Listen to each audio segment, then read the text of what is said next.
Fascist সরকারের সময়ে মারধর করলে পুলিশকে খুব সচল বলে ভাবা হতো, কিন্তু বর্তমান অন্তর্বর্তী সরকার এমন পুলিশ চাইছে না। সরকার চাইছে মানবিক পুলিশ, যারা সবার সঙ্গে ভালো ব্যবহার করবে।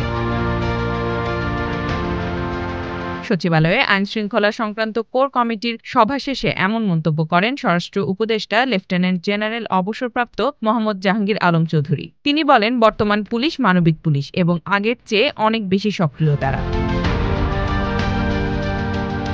তিনি বলেন, আমরা মানবিক পুলিশ চাচ্ছি, সবার সঙ্গে যাতে ভালো ব্যবহার করে। আর তাই এখন হয়তো লোকজন ভাবছে পুলিশ সচল হয়নি, কিন্তু পুলিশ আগের থেকে এখন আরো বেশি সক্রিয়।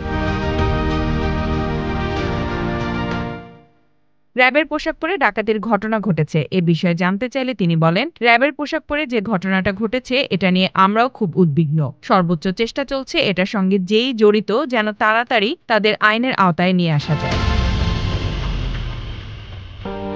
ভারতের পুশিন প্রসঙ্গে উপদেষ্টা বলেন, আমরা এ বিষয়ে আমাদের পররাষ্ট্র মন্ত্রণালয়ের সঙ্গে বেশ কয়েকবার যোগাযোগ করেছি। ভারতে আমাদের যে হাই কমিশনার আছেন তিনিও আমাদের অফিসে এসেছিলেন। আমরা বলেছি, আমাদের দেশের নাগরিক যদি ভারতে থেকে থাকে প্রপার চ্যানেলে পাঠাও, আমরা নেব। জঙ্গলের মধ্যে, নদীর মধ্যে, লেকের মধ্যে ফেলে দেওয়া এটা কোনো সভ্য দেশে হওয়া উচিত নয়। নিউজ, ঢাকা।